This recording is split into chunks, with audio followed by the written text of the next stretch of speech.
That one, I don't know. It's Monday. What's going on, nation? We're bringing it here on a Monday, July 29th, the only live morning show to get your ass out of bed. Mornings in the lab with Keith and friends. I got myself, C. Marty Fit, the incomparable John Anderson. I'm just going to get off the camera there. There we go. They're going to join me here in a couple of moments. A little bit of a different show today, nation. A little bit of a different show today. This is a show that I normally don't do.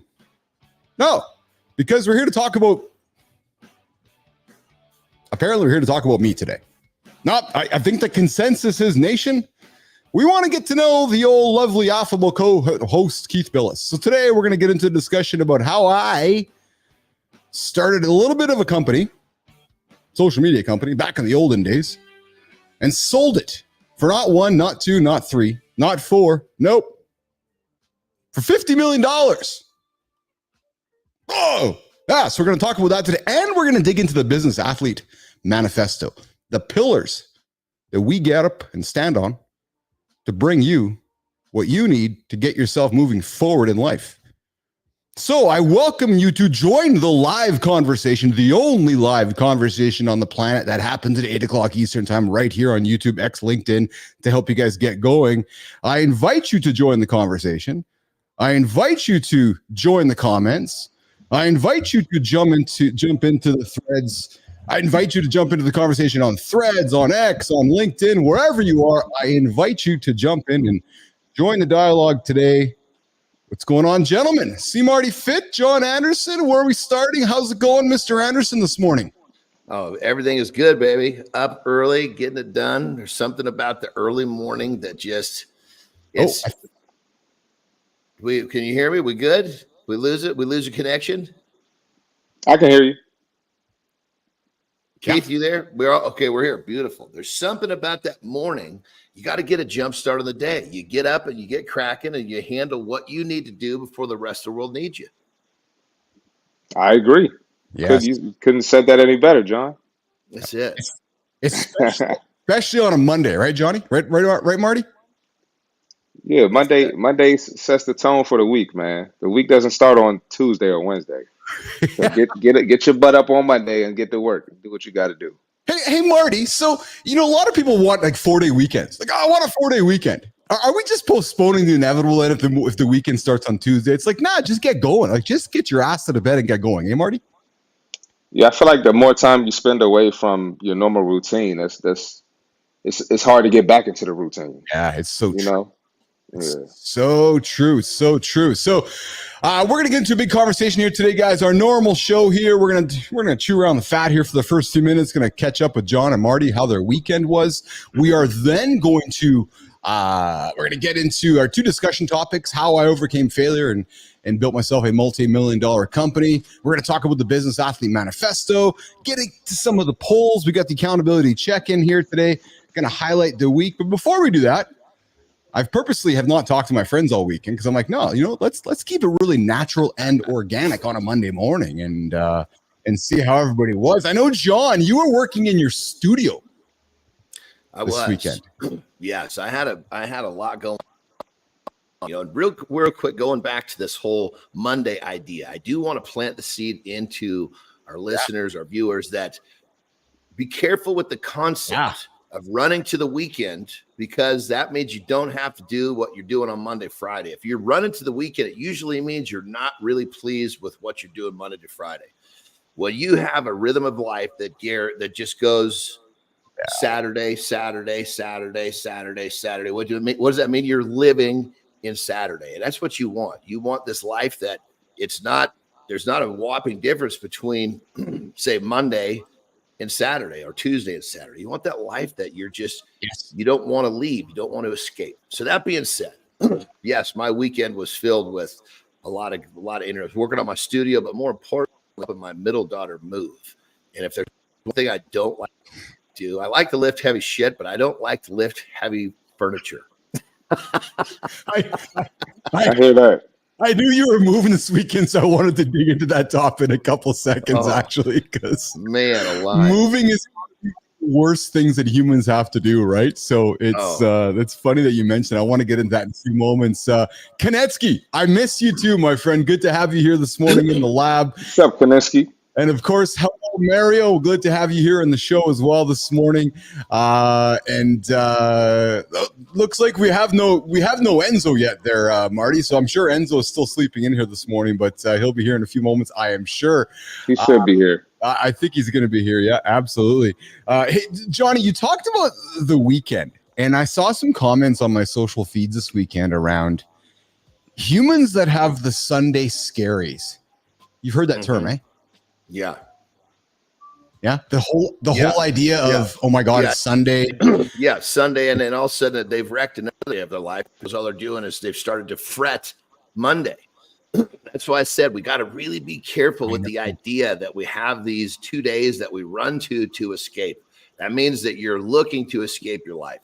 Yes. I don't take vacations per se. Yes. Because I don't want to escape my day-to-day life. You know, the joke is I keep living Saturday over and over. Of course, my day changes Monday, Tuesday, Wednesday, but look at my Mondays and my Saturdays or my Tuesdays and my Sundays.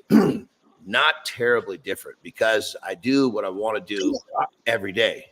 And doing what I want to do every day, I made a decision way back when. I'm not going to do stuff I don't enjoy for money anymore. And that might have been one of the biggest changes in the quality of my life. Massive. That's big. Massive. That is big. Well, that tunes into, Marty and John, the idea of the Sunday scaries. I will tell you guys, because we're going to get into this later on in the show here, but I experienced the Sunday scaries before. Right. You know, you get through Saturday, you're teasing into Sunday, and you're getting into the afternoon, the evenings around you, and you're like, oh my God, I got to go to that place tomorrow. Oh no, I don't like my boss. Oh no, I don't like my coworkers. And then the anxiety fills up, and then you go to bed and you wake up on Monday and you start your work off on the wrong foot. So if you're somebody listening right now who has the Sunday scaries, I could not encourage you enough to either, like John said, make a change or make a change.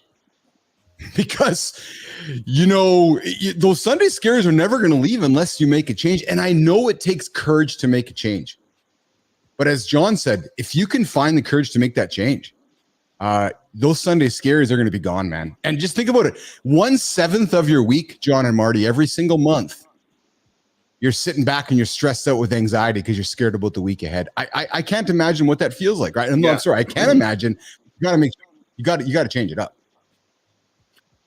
Absolutely. Well, and then people say, well, how do I change it up? I'm buried in this. I'm buried in this Friday. How do I change it up? Here's what you do. You basically, if you break it down, we got more time. Oh, I don't have time. Yes. Do the math. There's plenty of extra time. You're just not using your time wisely. If you can commit literally 1 hour per day towards, call it a side hustle, but it's an activity, something you have a passion about, you will get better so much faster at that thing, whatever it is that you enjoy, that you look forward to doing. So it shouldn't be, oh my God, I got to do this for an hour today. You're running down the same track you were for. It's like, man, I can't wait to do that for an hour today. And you're going to get so good at whatever that is, the thing's going to start to pay you. And pretty soon you're going to make more doing this passion that you like, that you enjoy, than your normal job. And then you just won't go into your job one day and gracefully say thank you. But so true. Marty, how was your weekend, man? Hey, Jimmy, just checking in on you, pal. Do we have some audio video issues with John? Yeah, I think I'm looking at myself. I can barely see myself. I'm so Marty, blurry. are we having issues with a little bit? It goes out a little bit, and then I don't know, John. You might just need to wipe your camera. Yeah, I'm gonna remove John. Give me Marty. I think that was on John's end, eh? I think so. So. Yeah, let's continue. So we'll let John sort that out here. The experience was actually quite. It wasn't. I think if I was having a hard time, I'm thinking our viewers are having a hard time. So, Marty, how was your weekend, man? It was good, man. It was chill. I didn't really do much.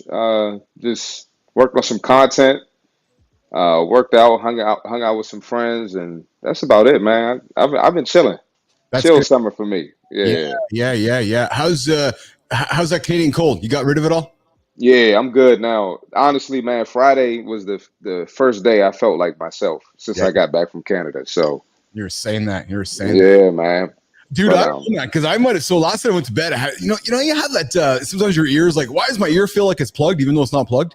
yeah, you had that? I think I may have been experiencing that a little bit yesterday. So I went to bed, got up this morning, Marty. My side of the bed, dude, soaking wet. Huh? Yeah, like almost like battering a fever in some ways, right? So Really? Oh my God. I'm feel. Oh, there you go, John. Look good now. I feel great. Like my ear doesn't feel all stuffed or nothing, but whatever my body was trying to say, Keith, get out of it. It was working itself out yesterday, but Probably thinking too much, man. Is that what? Yeah, thinking too hard.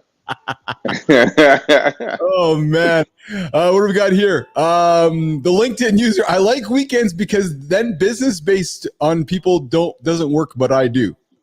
I like because then business based on people doesn't work. Okay, there you go. Yeah, is that it? Is that it? There you go. Listen, the weekend to me, I think, as we talked before, Marty and John, as an entrepreneur, Saturday, Sunday, Friday, it's all the same. And I like John's analogy that, whether it's Friday, Saturday, you need to find a way to make the days the same. Get up at the same time.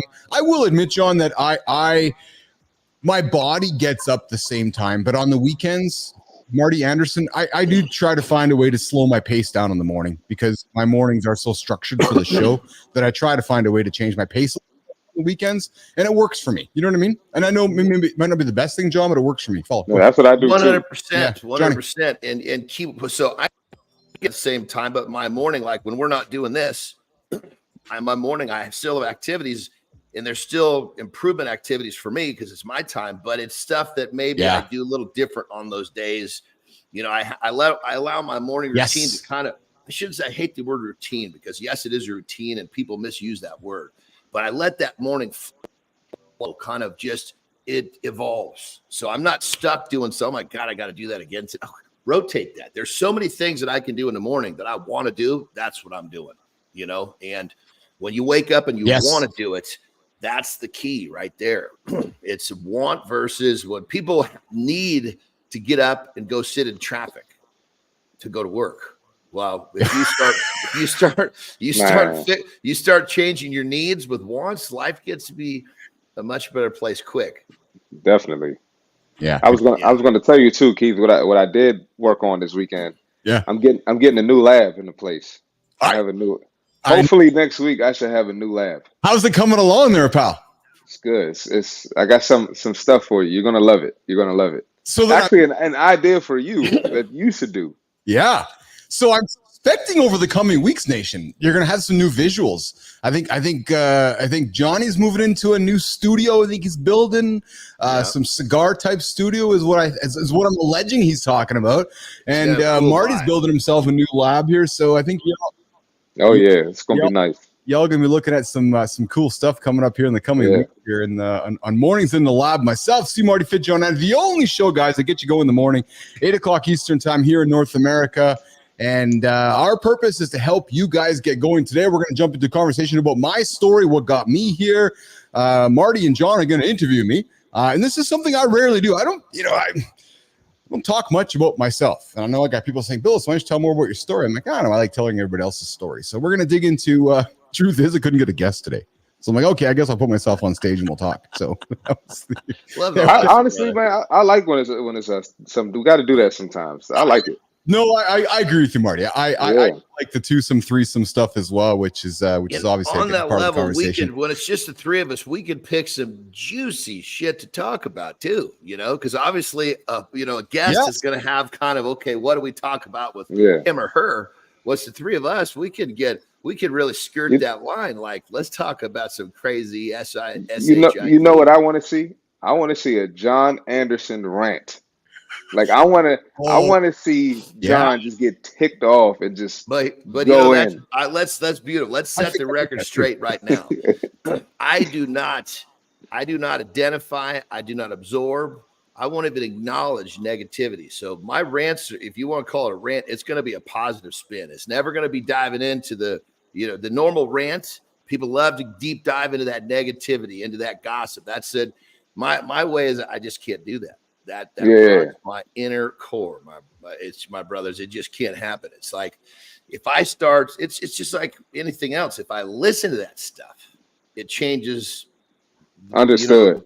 It's like, and it comes down to your story. What is your story? I will tell you. Are we still having audio problems with John, Marty? I'm good. I hear John. Okay, good. Okay. I can see myself now, so clearly the picture is better. Is the audio still goofy? You guys, Marty, John, you guys keep going. I'm going to reset my browser here. I'll be back. Okay, you guys keep going. Okay.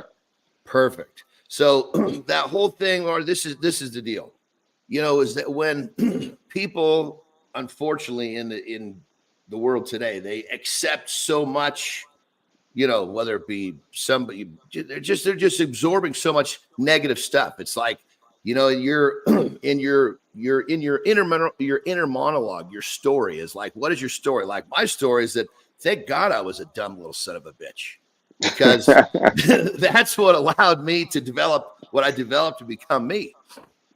My story is thank God. Other people as well. I live in this trailer house because of this happened to me.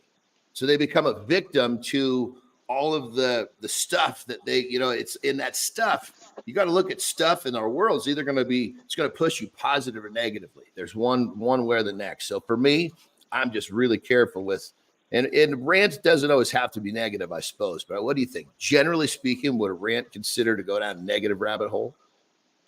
A rant, it can be positive or negative. I don't see you just coming up here being negative, throwing out F-bombs. But I feel like some of the topics that we bring up, I might strongly disagree with, you might strongly disagree with, and I would just like to see you just rip it apart and hit it with some facts. Yeah, in a debate setting, there's nothing better in a debate setting than bringing, because you can drive points home really hard with positivity or negativity, and it's a little, you got to practice, you got to be up to speed with driving points home with positivity, because we all know negativity gets 10 times the attention. That's true. That's true. But I'm big on debunking the narratives, especially if it's a negative narrative. I'm brother. We are cut from the same cloth on that. Yeah. One. Hell yeah. Absolutely. Yeah. Did we fix our problems, Keith? I think so. Did you fix my problem? I think so. So hey. I have so John and Marty, you said, hey, I want to discuss some interesting crap on the table today. So I have a topic that might be intriguing for our audience this morning that I know you guys have no idea I'm going to pull on the table this morning. But I was going through my morning coffee this morning, gentlemen, and we know our audience. I shared with you yesterday, my audience, our audience. We are sitting predominantly in that 25 to 54 male demographic. About 80% of you guys tuning in, listening to our show, 20% of you females that are in that demographic as well. But gents, I found a topic today that might be intriguing to our audience, especially to Anderson and Bilous. You ready? Men over 50 should try this exercise to improve their sex life. Oh, goodness. What is this? What is it? I'm dying. Burpees. No, Nova? Nova? Yes, Nova, we do care about the chat. We see you there, and we're calling for joining the show here this morning. So, gentlemen, I found a story this morning that says if you're over 50, men should try this exercise to improve their sex life. And what do you think the exercise is, see Marty Fit? Burpees. Man, I don't know. If I was given that piece of advice, if somebody said to me, what do I do to improve my sex life? I would say practice. Go get to work.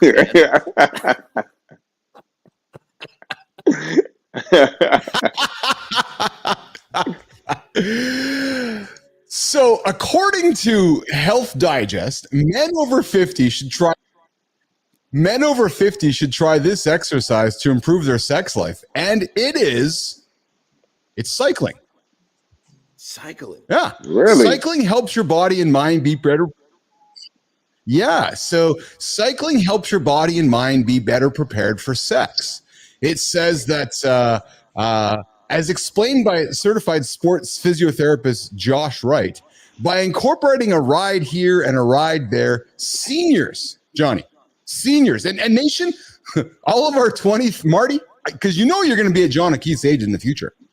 John, I'm sorry, Marty, you know that you're going to be 50, 52 like Keith and John in the future here. So and we're not seniors yet, but we will be one day. But by incorporating a ride here and there into your routine, seniors can reduce the risk of chronic conditions, especially when it comes to having sex. It doesn't hurt that the muscles that you're using, your thighs and your glutes, are particularly useful when it comes to sexual activity. So if you're looking for something that is easy to do but not too difficult, riding a bike will be a great way to improve your sex life as you age. I see that piece of advice. It's kind of like mine. It says, go for a ride. That's what I said. It said, go for a ride and practice, Go for a ride. But John's not suggesting what the ride is on, but John is suggesting go for a ride. That's it. Sounds good to me. Well, and here's the thing. That's exactly. We all agree that sex is a want. We want to have sex. Well, goodness gracious, why do you need some reason to go do it, for God's sake? If you're not enjoying it, you're doing it wrong. That's it. So, but now, gentlemen, there are some folks that say, does cycling cause erectile dysfunction for aging men? And experts and research suggests that, well, sitting on a bike for a long period of time could put pressure on the perineum, the area between the anus and the scrotum. Yes, nation, we're talking about anuses and scrotums here at 22 minutes after the hour here on a Monday. That Marty's like, called? What? Is that what that little thing is called? I've heard it called a lot of things, but not what you said. It's called the perineum, John Anderson. More particularly, Marty can't even believe we're having this conversation right now. But more particular, the pudendal nerve and pudendal artery pressure can cause sensation-related situations, which might prevent things from working. But the good news is, John, if you're sitting on the bike. But the good news is, if you're sitting on the bike seat long, the symptoms are temporary, and you're going to be fine. So if you're going to go sit on the bike here for a while today, you're going to be just fine if your perineum gets all numb. Hold on, what is it called again? Perineum. The perineum. Sounds like a new generation. It sounds like a new generation of kids. Generation X, Generation Perineum. Generation Perineum. It's the perineum. Is that the new word for the morning show, gentlemen? The perineum. I didn't even know what that was. You could have given me a multiple I've never choice, heard that, and I would have picked other every time. I had no clue what that one was. That's good. Oh I my learn God. something new every day. That was a good laugh. There we go. So Seth Kuhn over on LinkedIn was talking about taint on Friday. And now we're talking about perineums here and we're not talking about the flowers, gentlemen. That's a perennial. No, gentlemen, if you're talking to your wife about the perennial, talk about the perennials of flowers. But if you're talking about a sore perineum, gentlemen, then your wife might not know what you're talking about. So make sure you're very clear whether it's the perennial or perineum. So nation, if you're looking to improve your sex life later in life, go get on the bike. That might help you out a little bit. There's your tips. I'm gonna still stick with my original piece of advice. If you want looking for a better sex life practice, you skip this whole bicycle thing, skip numbing up the perineum, just go on in there and get to getting and get your practice going, and that's how it's going to help in Marty, this situation. Why do I want to see John Anderson on a bike one day? Do you? No. Nope. Oh my God. We are off the rails here this morning, 25 minutes after our first hour here on the show today, getting into conversations about what men need to do to help themselves have a healthier sex life in life. And we're just talking about jumping on the bike, or as John Anderson would say, just jump on something so you can improve your sex life I didn't say along the way. I didn't say something. That was not part of my deal. My thing was you didn't say something. Didn't say something. Something could turn into going to ride something. That's not what my advice was. That's what it sounded like. You did not say that. No. Yeah. No, you just said go and have sex. You're like, no, just go and have sex and practice. Get off the bike. Don't even get on the bike. You're saying, Anderson. Hey, it's funny. What did our friends say on Thursday? Who was our guest on Thursday? And he talked about how he's like, yes, I like to end my day in bed with my wife and hang out and just spend some time. And he's like, it's not about sex. It's just about hanging out with my wife. So there you go, nation. So good morning, Adam Confidential. Thanks for jumping in with some laughter this morning. We are having a good time here to kick the day off here this morning in the lab. We're coming up in a few moments. We're going to get into my story, how I overcame failure. Yeah, failure. I failed a lot of times, guys. It's funny because all you hear about is that, oh yeah, I'm now a gazillionaire. Oh yeah, how many times did you miss the shot before you became a gazillionaire? So we're going to get into that conversation in a few moments. We are also going to get into the accountability check-in, the C Marty Fit Tip, and we're going to talk about the polls throughout the week as well. So, gentlemen, why don't we do that? Let's jump into the polls. We have been working hard at getting some activity on our polls across the platforms, LinkedIn, Threads, X, and so forth. And I want to bring the polls up from last week. Every week we got polls running throughout the week. So last week, guys, we had a poll on Monday, which was, what's your go-to health food? And we threw 4 options on the table. John, Marty, we threw greens, berries, fish, and nuts. What do you think our listeners said was their go-to health food out of the 4? Greens, berries, fish, or nuts and seeds? Number 1, what do you guys think it was? Greens. I'm going to have to say greens. They went to the greens. It's true. Yeah. Almost 40% said that we all like to have our greens. Second was berries. And Marty, third was fish, man, salmon.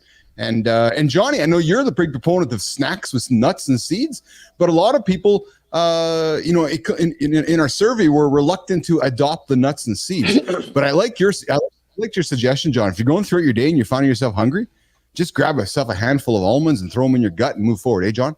100%. And obviously, my advice is really about helping people's quality of life, stable energy. But when people think, what am I need to eat to be healthier? Their mind's probably going to go to, what am I not eating enough of? And they're probably all thinking, shit, I'm not eating my greens, so I better pick the greens on this list, which is very, very common. It makes a lot of sense why that would have been, because that's why I picked it. I put myself in the mind of, the person who's not really on top of their diet.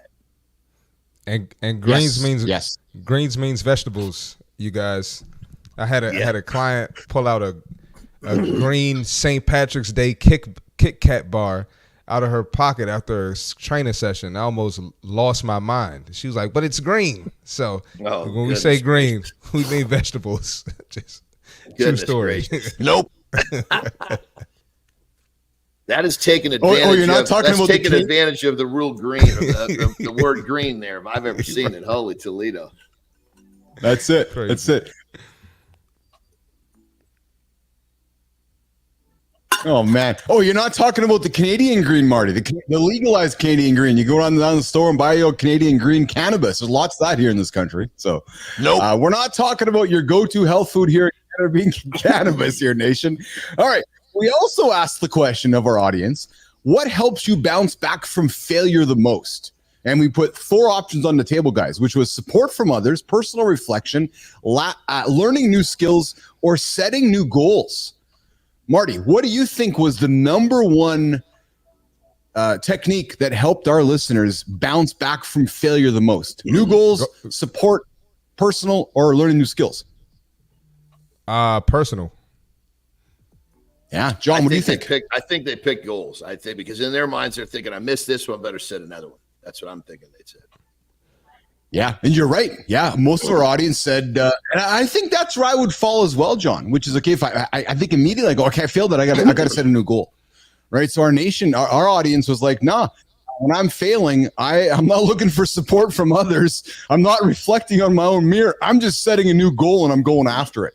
So maybe that's a symptom of who our audience is, or what people think, John.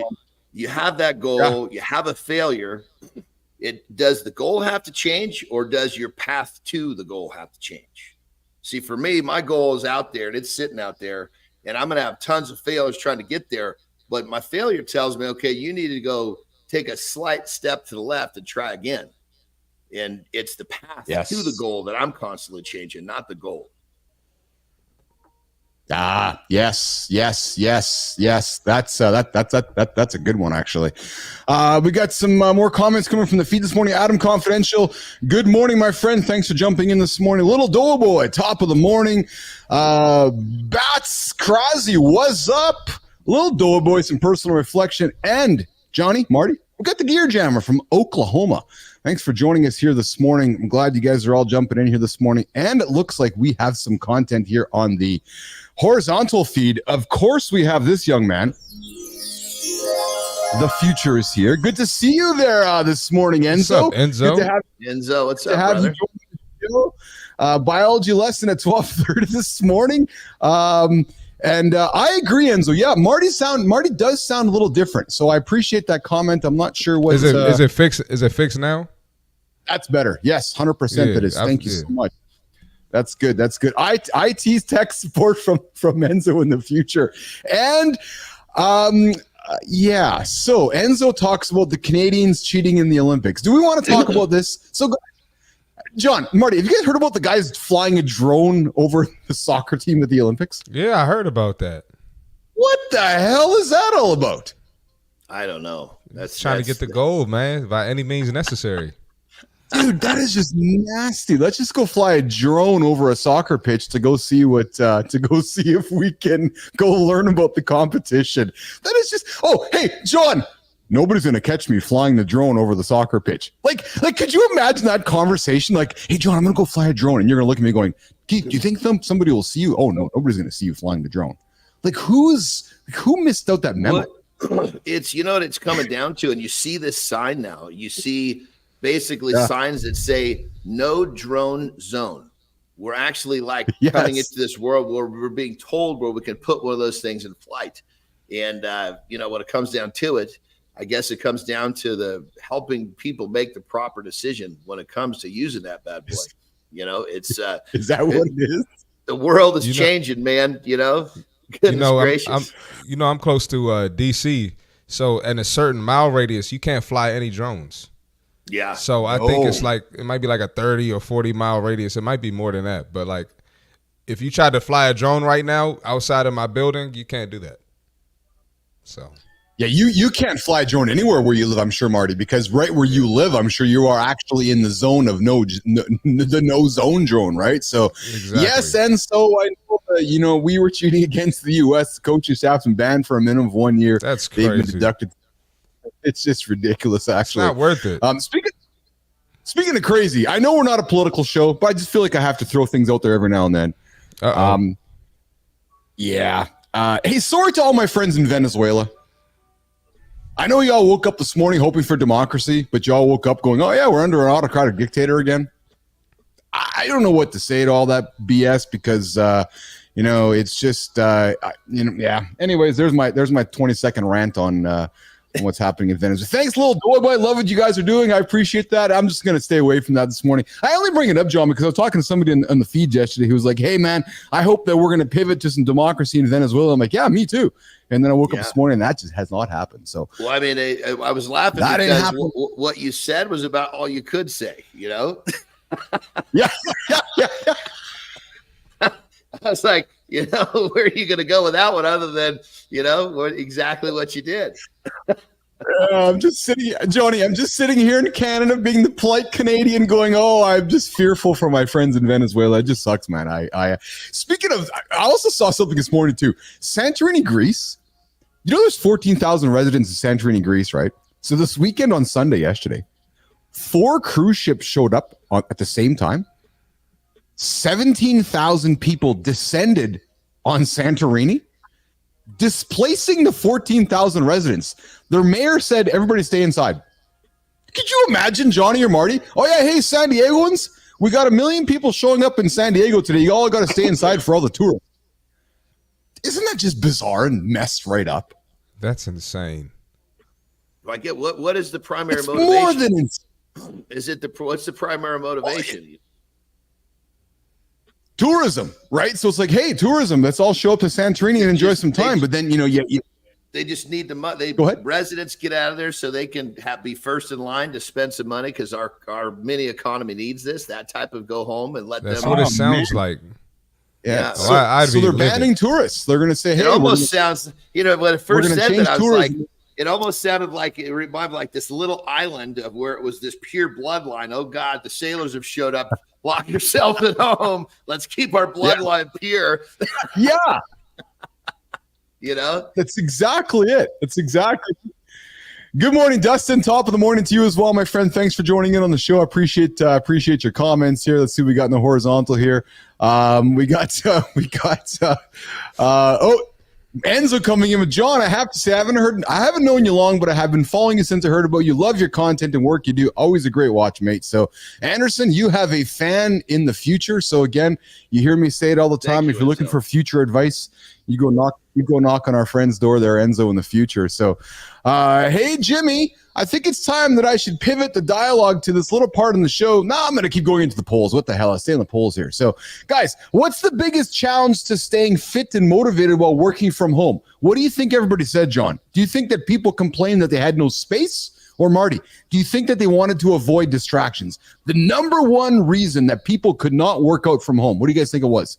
Finding workout time, staying disciplined, limited space, or avoiding distractions?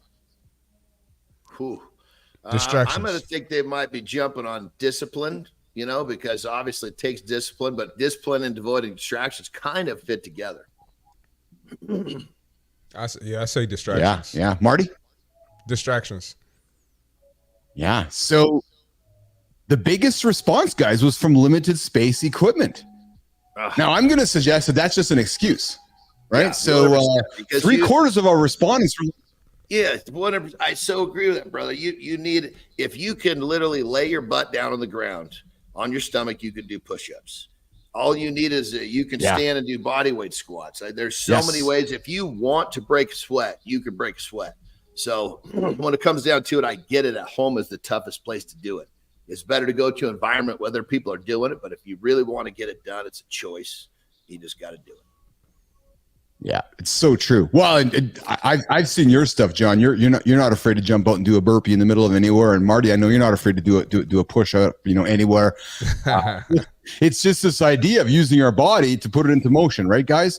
And recognizing that putting your body into motion is the first step, right? That's what it's all about, right? So yes, and here's the thing: when people are thinking, "Oh, I don't have the space," they're coming up with an excuse. What they need to think of is, in 3 minutes after starting, I'm going to feel great.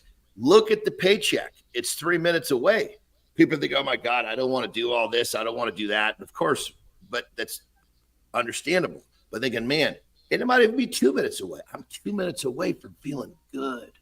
Yeah. Yeah.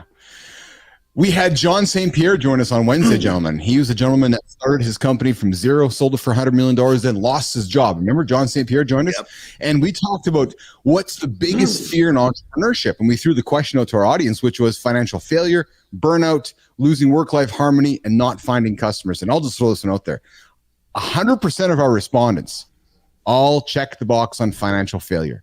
So the biggest fear that's preventing people from moving out, John, Marty, is the fear of financial failure. How would you guys acknowledge that? Oh, man, that's totally understandable. When it comes to being an entrepreneur, you got to understand that you're going to be in some uncomfortable spots. But here's the thing you got to remember is that fear of failure, that feeling that goes in your stomach about having financial problems, that's what's going to make you or allow you, however you want to say it, to do the stuff that you've never done before to become successful in this new arena.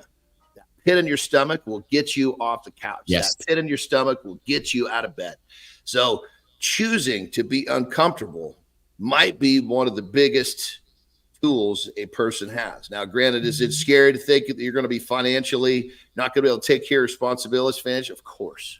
That's why you'll do what you need to do to find the way. And if that's too big of a step, go back to what I said earlier in the show, pick an hour every day and start committing it to something. Pretty soon that something is going to blossom to where you can make a more of a smooth transition. Yeah, so true. So true.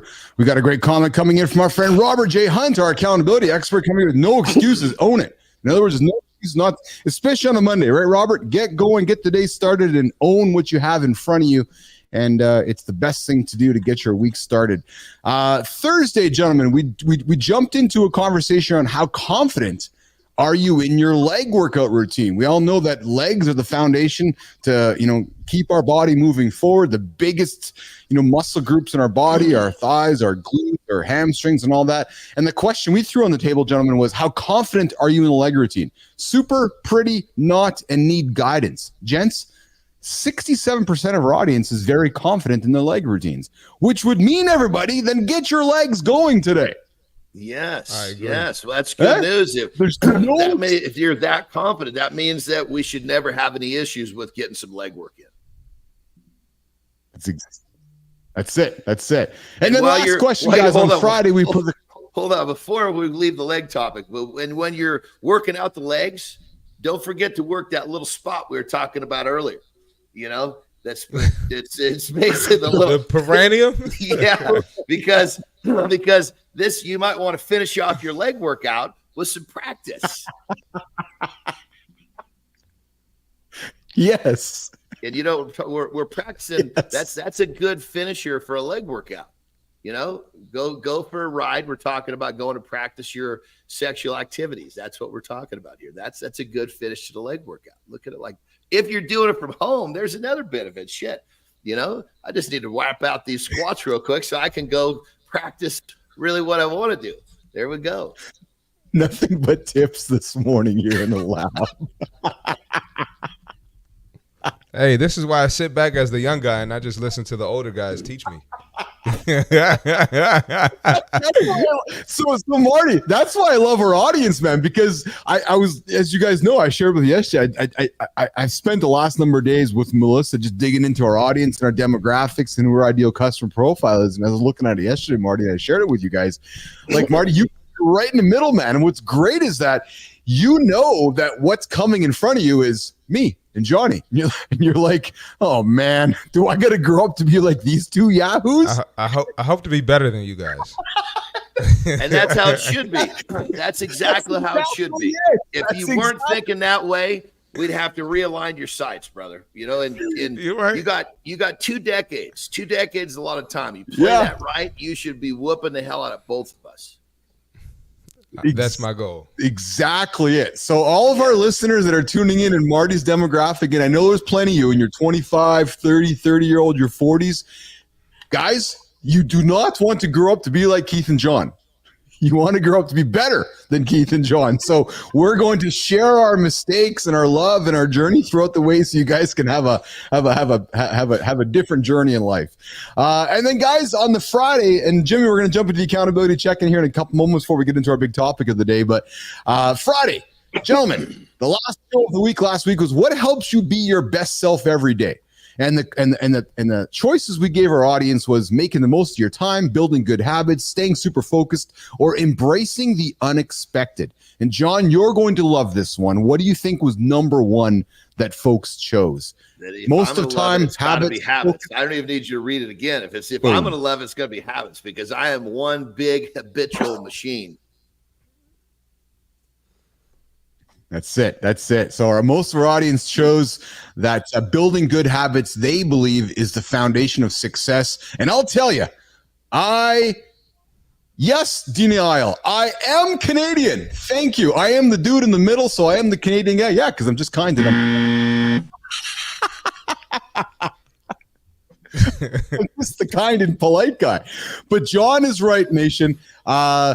The best way to get yourself going and the best way to, have the best self every day is to create good habits. I can tell you tune into the show every single day, you are going to continually hear about good habits. We're going to help you perpetuate good habits, and we're going to help you get on with some good habits throughout your day. And I got a question here from you guys. Dustin, I'm just making sure that it's appropriate. So I'm more on the skinny athletic side. Marty, Johnny, I walk about 4 to 5 miles a day average. How many push-ups and sit-ups would you recommend to become bigger with fast results? Gents. Oh man, that's right. Well, first off, the activity you're doing sounds great.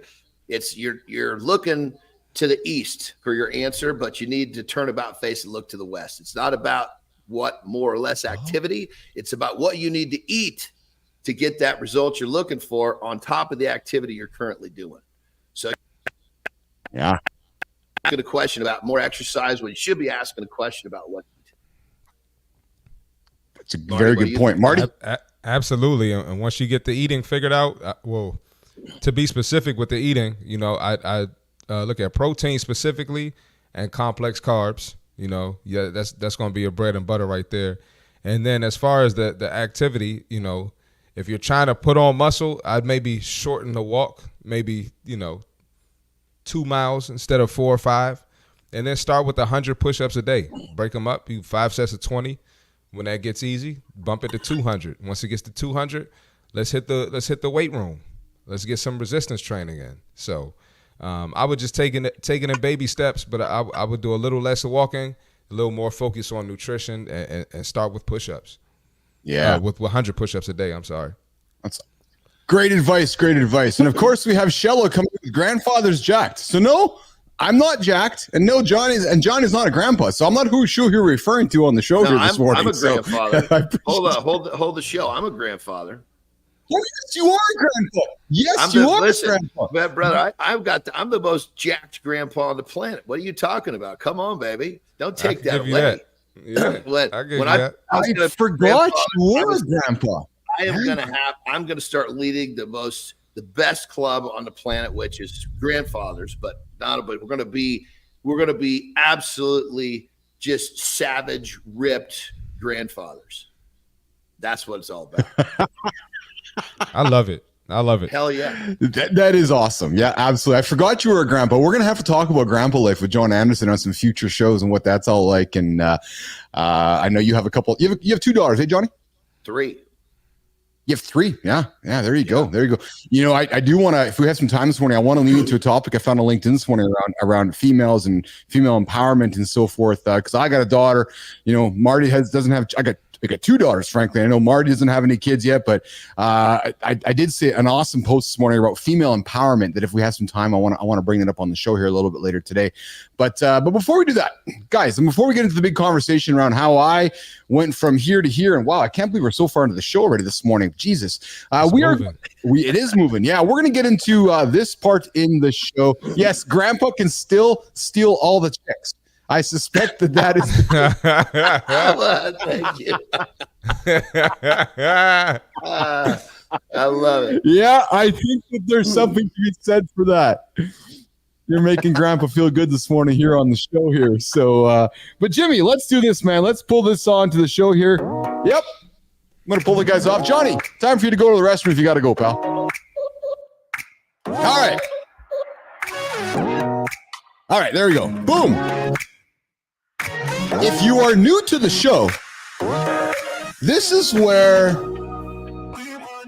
I give you something to think about. I give you something to consider to get your day started. And we call this the accountability check-in. Here we're going to go. All right, so stop listening to all the shoulding out there. Everyone says you should do this, you should do that, do this, do that. But what works for one always doesn't work for somebody else. The only things that you should do, the only things you should do, listen to your own instincts. Don't lose yourself along the way. Be open-minded, yes, but make your own decisions. Listen to others, take suggestions, but don't do something because they said you should do it. Remember, your journey, Marty's journey, John's journey, my journey, it's unique.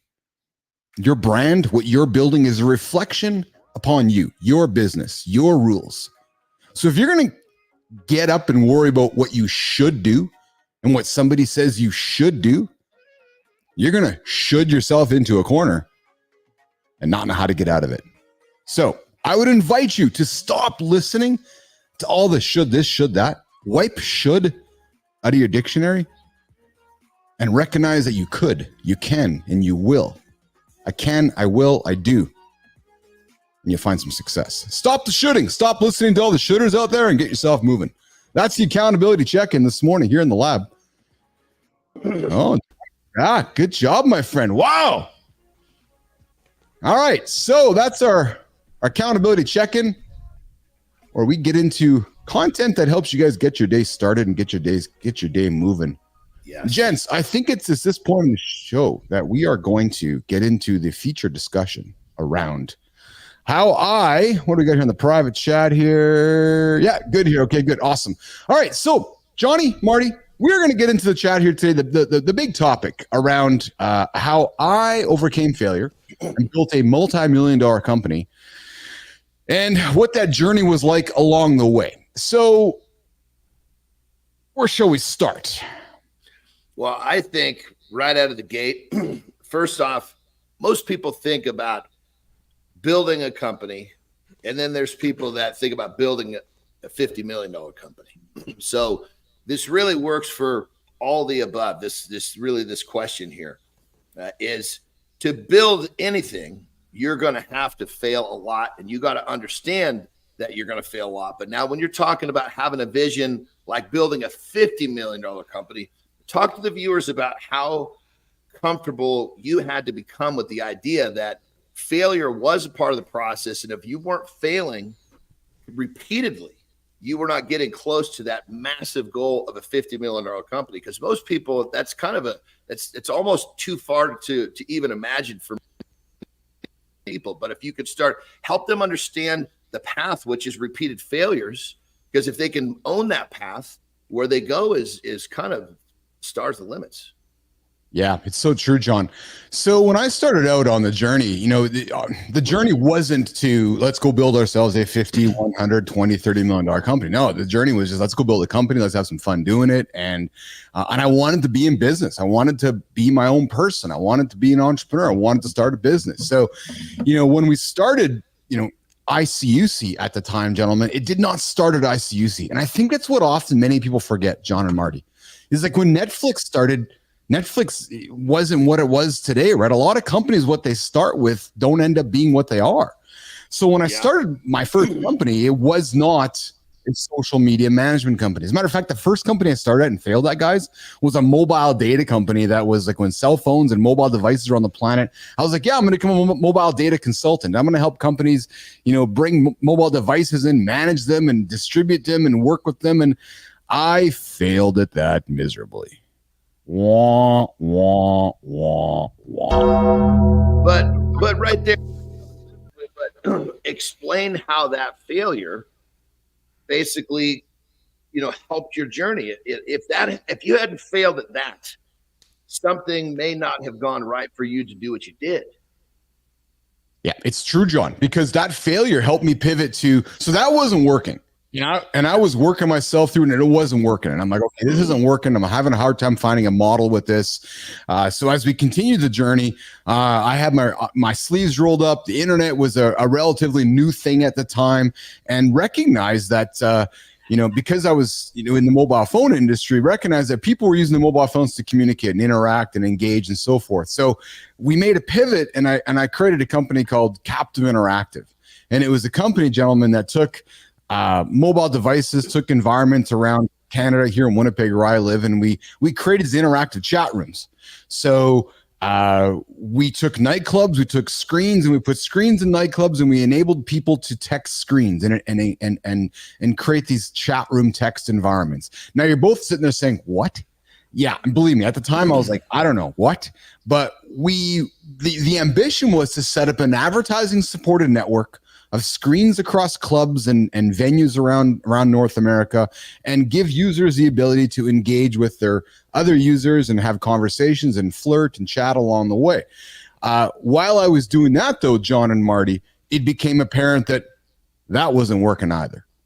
And while we were working at it, learning about how to monetize that. And I'll never forget a conversation I had with a first customer at the time. And I think many of us, go into business situations thinking that we're all just going to own the world instantly. And I remember sitting in front of this guy and I'm like, yeah, here's my plan. He looks at me, that's not going to work. I'm like, what do you mean?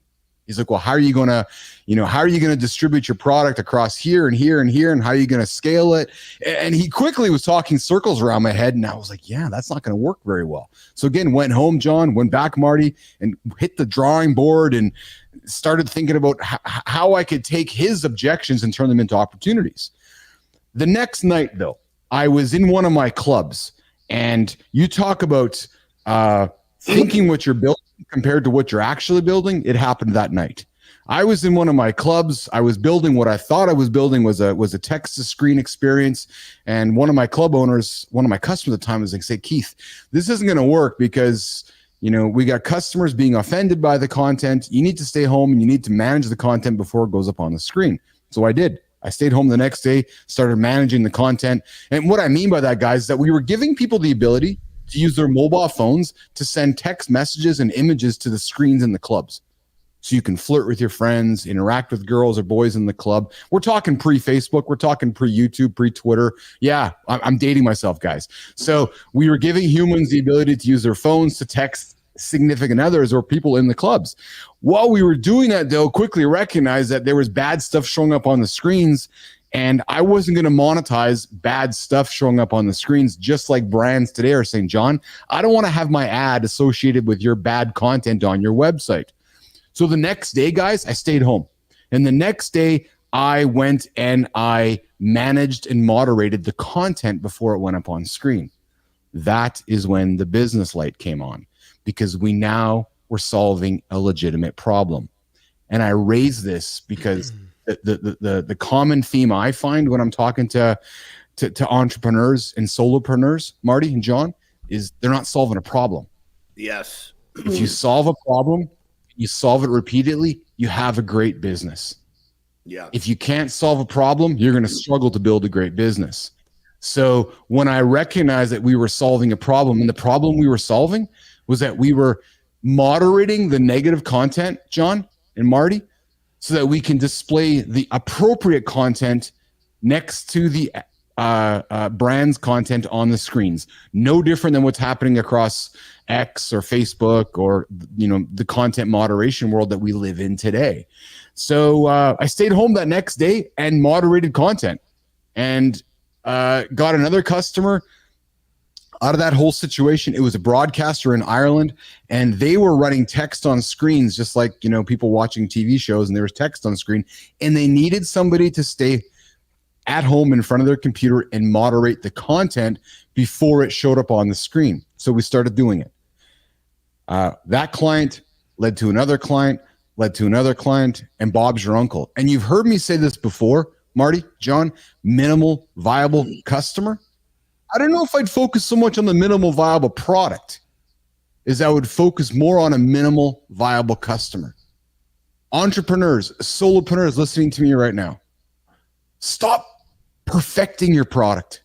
Like, actually, stop. Go find a customer who you think can use your product, sell it to them or give it to them, and then begin perfecting it. Then begin continuing to solve that problem for that customer. Because if you can solve that problem for that one customer, you're going to solve it for another one and another one and another one. And before you know it, you're going to have a very sustainable, real quick, brother. business. Sorry to interrupt, but check this out. One of the things that you said in this thing that's so powerful is you had that customer that basically just punched you in the gut, said, this isn't going to work. Had that not happened, you would not have gone home and did what you did and restructured and found this, you know, this more streamlined approach, which then scaled out perfectly. So, I mean, I guess I just want the audience to understand that those failures redirect your path in a way you need. Let's just say that customer had said, oh, this is great. You'd have gone deeper down a path that wasn't going to work. Yes. It was a moment of reflection, John, that I was like, okay, this isn't going to work. So I need to go do something about this. Right. Yeah. So it was looking in the mirror. It was recognizing that things weren't working and that we had to make a pivot. Right. And often I think entrepreneurs, John, are reluctant to make that pivot. And life's about pivots, right? Life's about recognizing that this isn't working. I got to do something different. Right. But it's putting the time into recognizing that it's not going to work before you're going to make the pivot, and then have the courage to make the pivot and do it. Right. So it was during that moment with my customer and in those spaces that things aren't working. I got to do something about it, or else this thing's going to fail. Right. So it was finding the ability to recognize it. But as I said, once we found that one customer who was like, yeah, I see the problem you guys are solving, we then went, John, and we just jumped into it and went hard, right? And found that opportunity and went after it over and over and over and over and over, right? So I'm just going to get you guys off this one screen here because I'm having some problems with my audio here, and I'm going to do this here. Boom. Boom. There we go there. Good. Awesome. Okay. You guys hear me okay here? Yeah. Yeah. You I think you have a delay in the audio. Well, you guys had know? one. Yeah. I'm good now, right? It's gone now. The delay is gone now, good. Which is perfect because before it was a couple second delay. Okay. Yeah, I wanted to chime and in. Jimmy, you can hear me? Please. Okay. So so you got kicked in the butt by that one customer. You went back in the lab, made some adjustments, scaled up. Now let's stay on this theme of getting punched in the gut. What was that next level of getting punched in the gut? I talked to you and Maurice about some bad clients. You had to make some adjustments there. So what's that next level getting punched in the gut look like for you at this point? It was recognizing that I had to get up, right? And recognizing that if I didn't get up, I wasn't going to move forward. So it was having the courage to fire clients. It was having the courage to embrace new clients. And Marty, it was this whole idea of just never giving up, right? And always going, right? And knocking on doors, putting in the calls.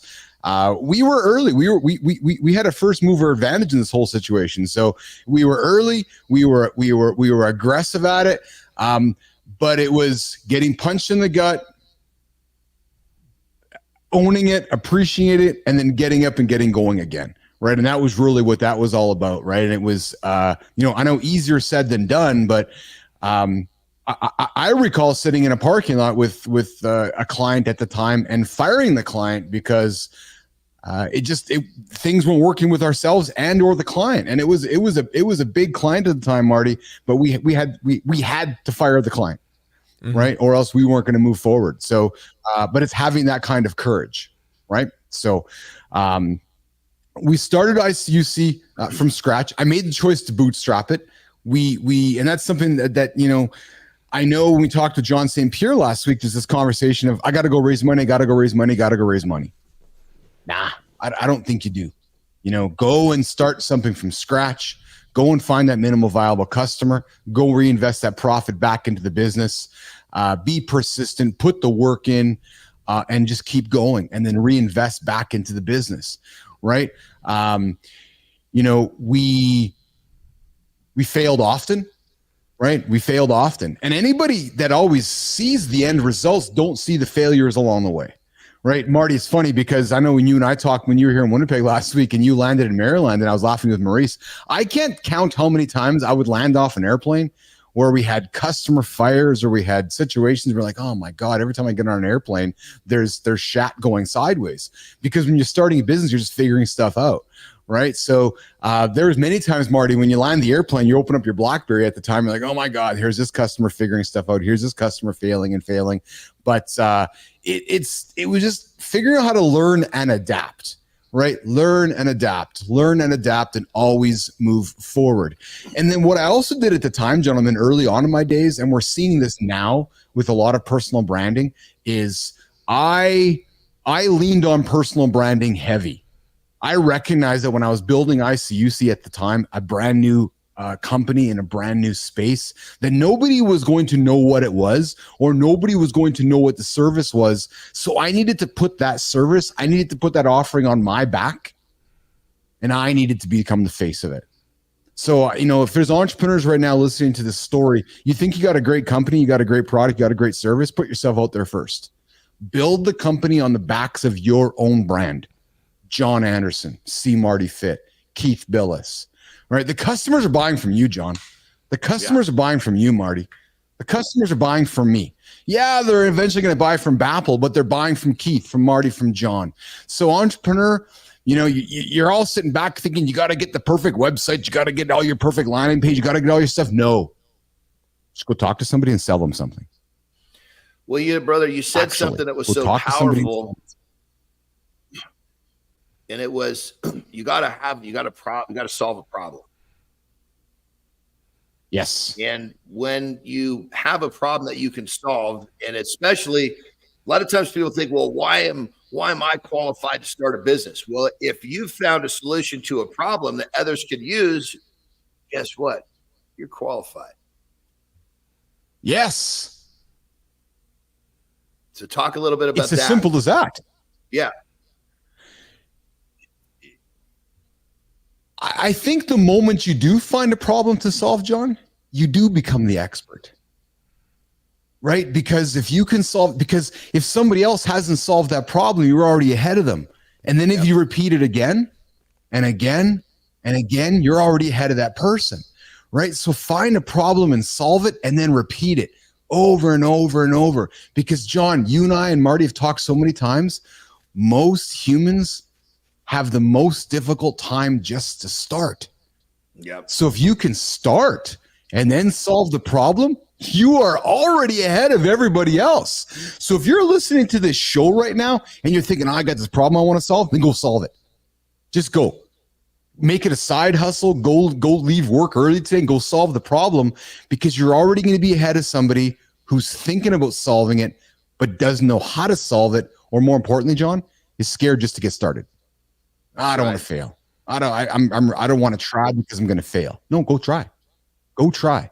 Right? So if the moment you've identified a problem, I cannot encourage you enough to go and solve it, because somebody will pay you over and over and over to solve that problem. And that's the key to entrepreneurship, right? And I think that too many times people try to create businesses that there's no problem to be solved. For example, this show and what we're creating in the lab, we're solving a problem. People have a hard time getting their day started. People have a hard time creating consistent habits. People have a hard time being held accountable. So what we're offering up here, John and Marty, is, hey, come join us every single morning at 8 a.m. We will help you get yourself moving. We're going to give you the mental, physical, emotional support to get through your day and help you solve the problem, which is, I can't get started. Or, John, I don't know how to be an entrepreneur. Go solve a problem. Right? We got Alfredo jumping in here saying, I don't want to be Debbie Downer, but the economy is seriously prohibitive now in terms of entrepreneurship. I don't agree with that, Alfredo Soup. I don't agree with that at all, actually. Johnny. I was just going to say that, the idea of people wrapping their brains around that, I'm an expert because I solved this problem. Just pivot a little bit. Think of it like, this is how I solved the problem. People are very interested in how other people have solved the problem. If you're having a hard time calling yourself an expert to get started, don't say, look, this is how I did it. And if you'd like to learn, I'll be happy to show you.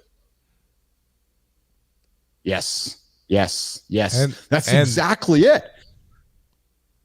I was going to say there's different ways to solve the problem as well. Like you might have a certain training style or nutrition recommendations, and it might be different for me with clients. So there's always more than one way. You don't have to just do it one way. I'm sure Keith got his business to 50 million a different way than someone else got their business to 50 million, but they still solve problems and got to that goal. Yeah, the key really is finding a problem to solve and then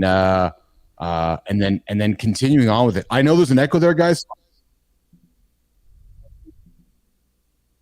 There we go. I'm going to get rid of that echo there here. Thank you, guys. Oh, man. Sorry for the audio challenge this morning, guys. We're just, it must be on my side here because I don't think it's happening on John and Marty's side here. So I'm just going to get better at that. Is the echo gone there, Jimmy? I hope it is. So again, the key is solving a problem. But I want to get to the journey of how I ended up selling the business. I know that's often what people get quite curious about. So Keith, how did you end up selling the company? We recognized, so here's the reality. When Jobs got on stage in 2007 and said, here's the iPhone, BlackBerry was our biggest customer at the time. Research and Motion was our biggest customer at the time. I'm a tech nerd. I was paying attention to what was happening in the world, in the marketplace. And I said to my partner at the time, I said, hey, you know what? Our books look great. And there's a tip for you, nation. Our books were great. If you're running a business right now and your books are looking great and the future looks great, that's the time you might want to consider seeing if somebody might want to buy your business. Right? Your numbers look good. Your future looks good. Your I's are dotted. Your T's are crossed. Go call a broker. Because John, Marty, all you need is two people to say, I want to buy your business. And you're off to the races. Because the moment I say I have this, and John's like, oh, I want that. And Marty's like, no, I want that. Well, then you step back and you say, hey, all right, what are you guys going to pay for it? Right. So 07 happened. Jobs came and announced the iPhone. And I said to OGG, Marty at the time, saying, hey, you know what? We should go look at see what somebody would offer us for our business. And I got to tell you, gents, and I'll get into the brass tacks here. So I come from a family that mom and dad worked their ass off. Right. It was nobody had gold nuggets. It was, it was mom and dad, many jobs to help put kids through school and help raise their children. And I was one of them. So I was not raised with the silver spoon, was not raised with the gold spoon, had to work for everything. So at the time, I said to Maurice, my partner, I said, hey, we should go see if somebody will buy our company. And I recall, John and Marty, Maurice and I getting on a plane and flying off to Denver and somebody saying, hey, we'll give you $1 million for your company. And at the time, you're like, holy, it's $1 million. You're like, that's a lot of money, right? But then you look at your books and you look at your business and you recognize that, oh, that's actually not a lot of money compared to what we're making. So now the lights go on that, wow, we got something quite substantial here that somebody wants. And we said no. So you're like, okay, I was raised with not a silver spoon or a gold spoon. We're going to get on the airplane and fly back and keep doing our thing, even though somebody thinks we're worth $1 million.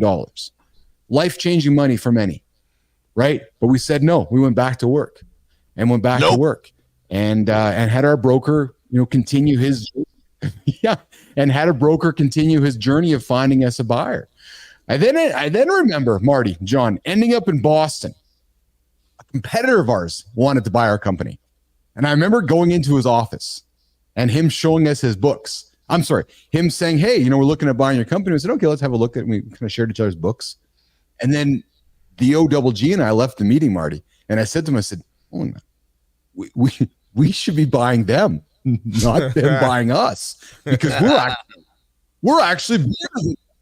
So it's one of those realization moments of, wow, we're actually bigger than they are. We should be buying them, not going to buy us. So we said no, got on the airplane, flew back to Canada and went back to work.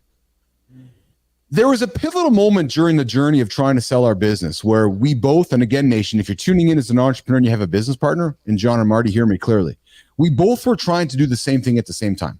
We both were trying to sell the business. It was a mistake. Yeah. Why? Because we both were trying to do something and the business started to not keep growing because we were trying to sell it. So I remember the conversation with OGG. He's like, Keith, you need to focus on that way. I'm going to focus on this. Yes. You keep driving revenue in, you keep driving profit in so that we have something healthy to sell. So I remember the conversation and I'm like, all right. I went and focused, gentlemen, on just continuing to grow the business. Drive revenue in, focus on the processes, grow. While OGG managed the back of the house. What's the advice here, John?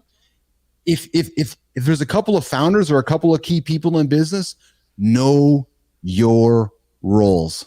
Yes. I love yes. that. I love 100%. That. You need to know your 100%. Roles. 100%. It's like, from the standpoint of like, let's just say two buddies want to start a business and their interests and their skills align perfectly. It's not a good partnership. You need one of them that has skills here, the other one has skills here, so that they can cover a lot more. You don't want a partner that wears the same hat that you do, because you need him to wear a hat that you can't fit on your head, so to speak. I like it's so true. Yeah, I mean, talk a little bit about. It's that old adage, John, isn't it? That said that you were like, holy smokes. Now I can blow this thing up. You can go find us our 50 million. Once you guys made that choice, did it expedite the process?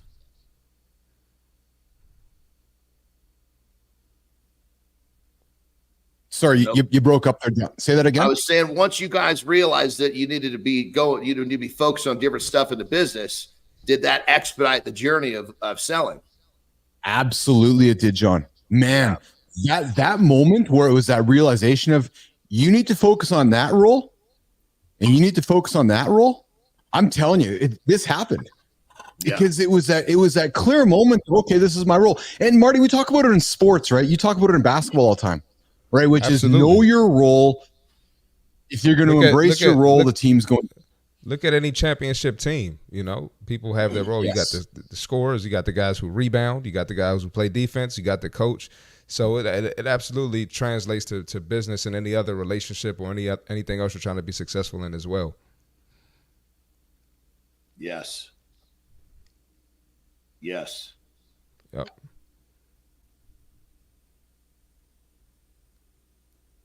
You good, Keith? Absolutely.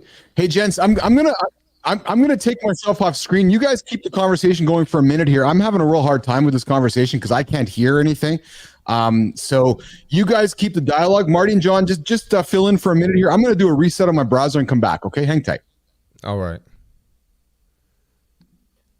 I can hear you, okay, brother. I think he was the one. I think he's the odd man out right now. He's having some issues over there, man. He's the hub of the whole thing. So when it comes like when you started your business, I remember you saying you got into fitness 8 years ago. Yep. Were you just like, hey, I'm just going to start to train people, or did you have some big model in line? What was share? Because sometimes people just need to kind of just start moving in the right direction. Like, what was your journey to get your business started? Yeah, absolutely. I kind of just fell into it, man, accidentally. And what happened was I used my basketball network to build the business. So all of my old teammates and coaches, their moms, dads, sister, brother, girlfriend, wives, I kind of didn't realize, how meaningful fitness was to people, how it can change lives. And when I saw that, and when people saw how they benefited from it, it kind of just grew, through word of mouth. And that's kind of how I got it started. And you guys mentioned solving a problem. And so, a lot of people think the only problem in fitness that you're solving is weight loss, but you got the mental aspect, you got stress, you got injuries, you have some disabilities in some cases. So that's pretty much how I got into it. How about yourself? Well, because of basically my background, I started lifting weights when I was young. I knew what I wanted. So as soon as I basically started making a lot of progress myself, people were, friends, family started, hey, can you show me how to do that? And I'm like, well, yeah, this is what worked for me. I'll show you. And it just, as people started to ask what I was doing and I showed them, it just slowly but surely turned itself into a business. I mean, granted, I was doing it on the side when I was, doing my strength career, my wrestling. And once I got to bodybuilding, that's when I said, okay, I'd turn pro bodybuilding. And what does a pro bodybuilder do? He opens a gym. So I opened a gym and then basically leaned on this element. I'd been doing it for decades, but then I actually turned it into a business. So it was a problem I was solving for a long time, but not really interested in payment for it. As I was doing other things for money. And so that's kind of where the whole thing. And then once I started to realize that, man, I can solve problems for people all over the world, and I can do it in a way where they're not having to be hungry, and they're not, I could take some of the pain out of the journey. Then it just started blowing up. Definitely. So, yeah. I'm back. Keith, can you hear us? Are you back? We good now? Thanks for your patience. Yeah, listen, I often comment on the internet challenges here across the border. It must be my side here, so thanks for the patience, guys.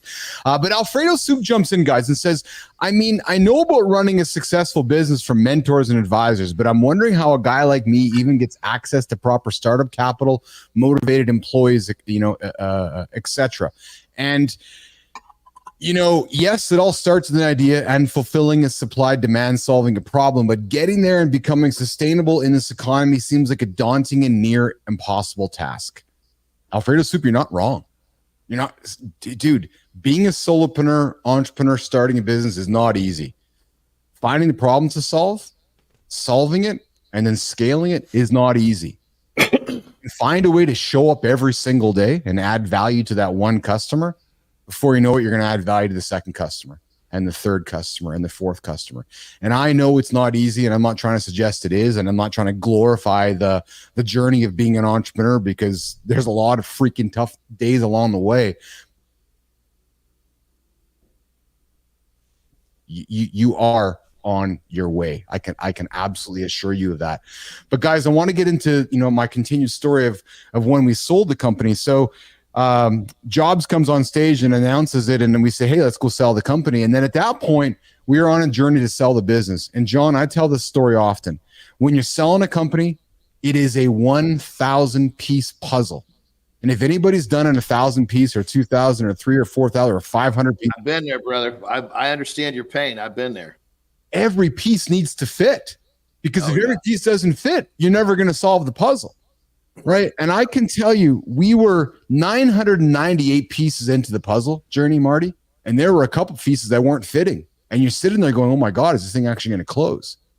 And people don't recognize when you sell something, the diligence process that has to happen. People think, oh, you're going to sell your company and somebody just hands you a check. Oh my God. No. The diligence that if somebody's going to hand you a check for multi-millions of dollars, I'm going to tell you right now, they are going to go through everything. They are going to have the most difficult questions. They're going to ask you the most complicated questions. They're going to ask you the most pointed questions. And as long as you can answer every single one of them, eventually those pieces are going to fit. And then eventually, John and Marty, they're going to give you that check. But man, from the moment somebody says, hey, John, I'm gonna buy your company from you, you're like, yeah, I've sold my company. Oh man, no. You still got months to go before that diligence process happens and every piece fits to the point where you're going, hey, I got the last piece. Put it in there. You sign the paperwork and it's done. But it is not an easy process that people think, oh, you just sell it. No, the diligence process is one of the most difficult things I have ever done. And I'll tell you, I've tried to buy a few companies along the way. The seller doesn't recognize often what the buyer wants to put you through in order for you to get my money. If you want my money, show me that your company is worth what you want me to pay for it, and then prove it to me. Yeah, that's a brutal deal. I mean, when I sold my company the first way, it was the broker says, oh yeah, it's going to be 90 days. Yeah, 90 days. It's basically, it took almost a year for the whole thing to close, because just like you said, there's always, you can get everything kind of put together, and then there's something you got to massage. Yes. And something you massage leads to something else that's got to be massaged. And next thing you know, but on that level, if you've got a buyer that continues to follow you, then that's a good sign, Yes. And just keep them coming. Absolutely. And then we obviously had the employees along the way, right? So along the way, you are, being transparent with your humans, but at the same time, you're trying to be selective with the information you're sharing, because you don't want people to be nervous along the way. You don't want people thinking that things are going sideways or that the whole world's going to change. But once we identified those key humans that needed to be part of the process, we brought them into the fold and continued the journey. And I will tell you guys that one of the proudest moments that we had when we sold the company was sitting down with a number of day oneers, actually right across from this desk here, guys, and making many people millionaires who weren't equity owners, but who were deserved of that check, because I wasn't here if they weren't here. And that's often, I think, John and Marty, what entrepreneurs or business owners, I don't know if we do enough of, but is reminding ourselves that what got you to the dance. Real quick, let me just intervene real quick. So for those of you who didn't follow that, I've heard the story before, so I knew what he just said. But basically what he's saying is he sold this thing, and there was 8 people that weren't actually cut into the sale. So the business would not have worked without them. So he brought them to his house, and he made them all unexpected millionaires, meaning he cut them a check to make them millionaires, and they had zero clue. Now, that is freaking cool right there. And but more importantly, that's also an entrepreneur that understands that it's this team that helps them get there. So not only his team helped him get there, he showed thanks and gratitude to his team by making them unexpected millionaires. And that right there, I think sometimes is lost in entrepreneurship, is people they're doing it for the money, and they don't look at it like Keith did and how that story he just explained. I appreciate that, John. I'll tell you something. This is often one of the, I reflect upon, obviously having children, and there's some big moments that we have in life, but I will never forget the moment where I sat across a few of my colleagues at the time, and I sat down with somebody and I said, hey, I'll use you, John, as an example. Hey, John, you were supposed to get a bonus today of $25,000, but you're not going to get one. And then Marty, your face was like, what? Because you're planning on it, right? And I'm like, no, instead,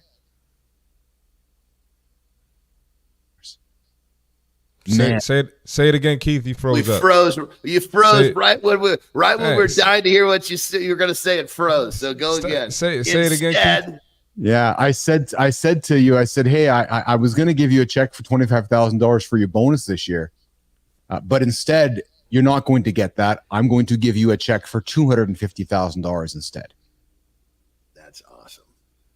But then I wasn't done, Marty and John. I said to this person, I said, and if we hit our targets over the next 3 years, underneath this check are 3 more checks for $250,000. Yes. So in that moment, I made that person a millionaire as long as we hit our targets. What was the key learning factor there, boys?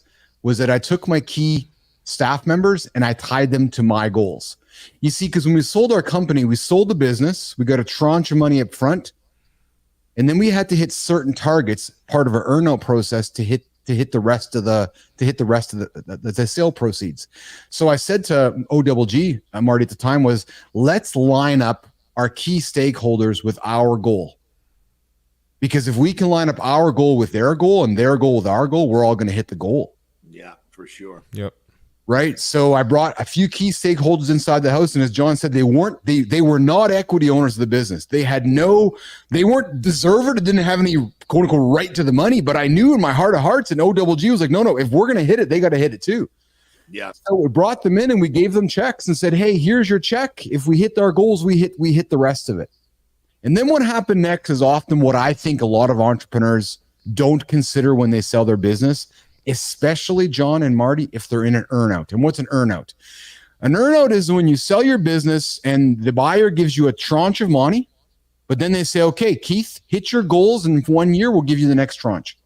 Okay, Keith, hit your goals in the next year and we'll give you the next tranche. So when we signed up to sell our company for $50 million, it wasn't $50 million on day one, guys. I did not get a check on day one for $50 million. Didn't work that way. Oh, man. Yeah, I had to earn it. So we got about a third up front, and then we had to work over the next 3 years to earn the rest of it with no guarantees. We blew it all out of the water. We over-exceeded everything, and we earned all of our earnout. So, that's a different level of like lock-in and mental and focus. That is impressive. It was a lot of pressure too. It was, because I knew what was at the end of the rainbow and I had to work to go get it. So you talk about making sure your goals are aligned with your team. It was just a nonstop of we got to go. Yep. Right? Because if we kept going, we knew what the end result was. It's like winning a championship, right, Marty? Right, John? If you put the work in, and if you keep putting the work in, there's a good chance you're going to achieve that goal. Well, I was damn well determined that we were going to go hit that goal. I got OGG here. Listening in and commenting, and he's right. He's like, guys, we were offered less money up front, but if we could hit our goals, we would excel and we would exceed, and we did. We were gamblers, so we took less money up front, and we gambled on ourselves. We gambled on our team. We gambled on knowing that we could do it, and we went. And then 3 years later, we hit all of our goals and exceeded it. But I'm going to tell you guys something. Exactly. If there's somebody selling your business if you're selling your business one day and you're selling it into a company that is going to put you onto an earnout, you are going to have conflict on that journey. Let me explain. Because the company buying you doesn't necessarily want to pay you all the money that you want them to pay you. So they're going to encourage you to make decisions along the way that might not be in the best interests of you, Marty. or of you, John, because they're thinking, no, but what about the best interest of the company? During that period of time, I'll just say it, all that I was concerned about was my bank account, because nobody else was. I knew that I had life-changing money for myself and my family, and OGG and his family, that I knew that the company that bought us wasn't caring about my bank account. They were worrying about themselves. So there was often many times in our path with that company that we had to make conflicting decisions that went against what they wanted us to do, because that was going to impact my ability to make money. So in my opinion, it's not a discussion often discussed when a company is sold, especially into somebody who's buying you and you're going to be part of an earn-out process. And yet, you're owned by somebody, but you're still not owned yet, because you're in a contract and you're trying to do things along the way. So there was a lot of times in that process, guys, where there was conflict, constant conflict. Every quarter, it was like, well, no, you got to hit this. No, we don't got to hit that, because I got to hit my bank account. Right? So you have to be selfish. You have to take care of number one, because if you don't, nation, nobody else is going to. It's true. It's absolutely true. So for 3 years, it was very, very selfish, trying to make sure that our numbers were hit so that we could cash out our absolute earnout. Right? So it was staying immensely focused, and doing everything we could to ensure that the maximized amount of earnout was available to us at the end. And we did it. Right? So what's going on from Japan? Glad to have you here on the show this morning. I'm glad to have you jump in here. So we sold the business, went through earnout, and I will never forget the story, guys, when because people always ask me this question too, which is like, so what is it like when you got the money? Well, I'll never forget the story where I cut myself a check, Marty, and I drove on down to the bank, and I wrote myself a check for $1 million. So I wrote myself a check from one bank account to another bank account, and it was from the business bank account to my personal account, sitting right here at the desk. Just wrote it out in my handwriting letter, right? Just handwritten check. I got into my old Jeep, drove on down to the old bank. And Johnny, at the time, I'm just wearing some, because you're thinking, okay, I got a bunch of cash. I don't got to show up in an Armani suit. I'm just going to show up in my jeans and a t-shirt and a hat. So you walk into the bank and you're all confident and proud, and you put the check on stage, and they look at you, they're like, oh, you just wrote yourself a check for $1 million. I'm like, yeah. And I'm like, yeah. And they're looking at you like, they're looking you up and down. They're judging the book by its cover. They're judging. That's crazy. That's crazy, man. That's crazy. But then brother, you're talking about the getting the book judged by the cover. Brother, I'm like, that's all that ever happens to me. People don't look at me and think that I'm successful other than building my body. And that's, there's a lot of people that they trade their lives to get a good physique.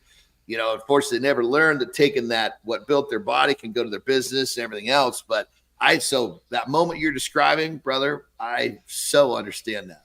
I know you can relate to it. That's why I bring it up, John. So when I walked in, I'm like, I know they're judging, but I know deep down, I'm like, yeah, but the money's in the bank. So judge all you want. So that was a wonderful feeling of going in, cashing the check, leaving. But I will tell you though, guys, because nobody talks about this often as well. And, and I think we're going to have to get into a second discussion about this in future shows, but money does change you. It'll make you more of what you already are. Anybody who tells you differently is lying to you. And there was a period of time where I didn't like what money did to me. I'm just going to put it out there.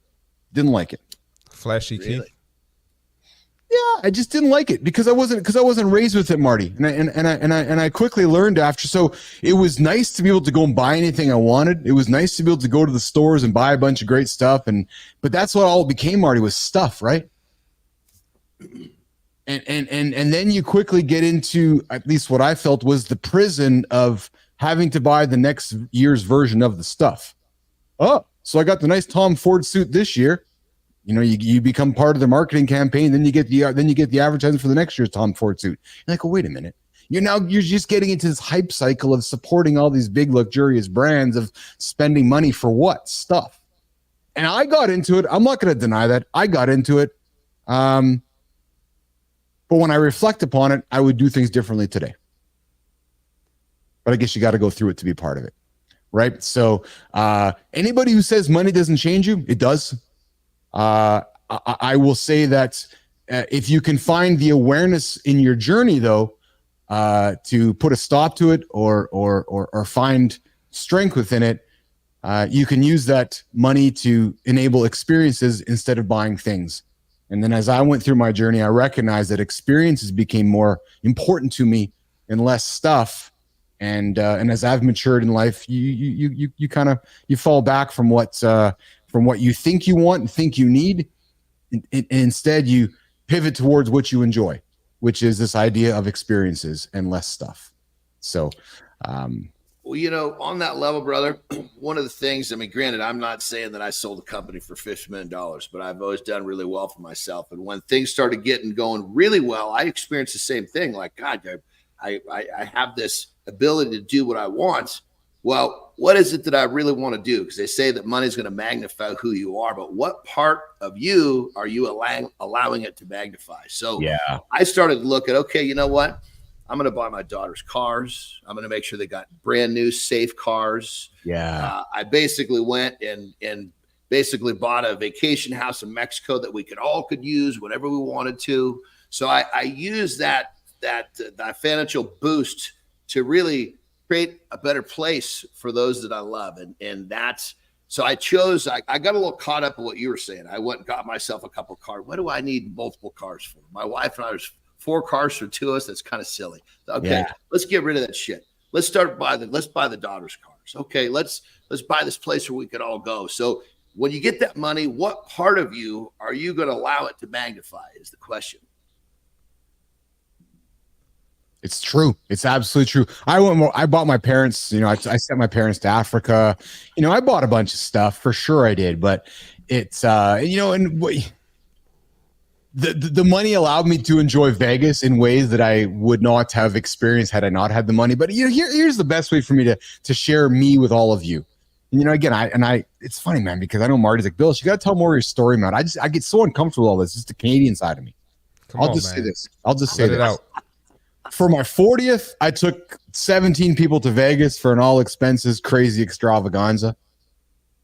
For my 50th, I just took 7 people to Kenya off the beaten path and had a wonderful family journey off the beaten path. And in those 10 years, man, I had a journey, and that'll be a different show for a different story for a different show. But I can tell you that from 40 to 50, much changed in my life. And I went from, the extravagance of flying around Vegas and having some crazy times to just spending time with my kids and my family at my 50th. And that's where I find joy these days, is experiences and spending time with family and creating and building again. So, it was a crazy journey from nothing to something.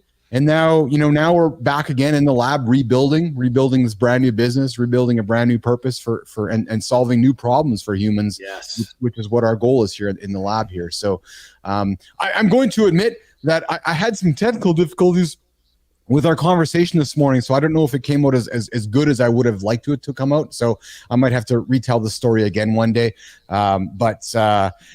It was a story from nothing to something. And to me, the key themes are, know your roles, John and Marty, know your roles, right? Show up every single day. Resilience is the key.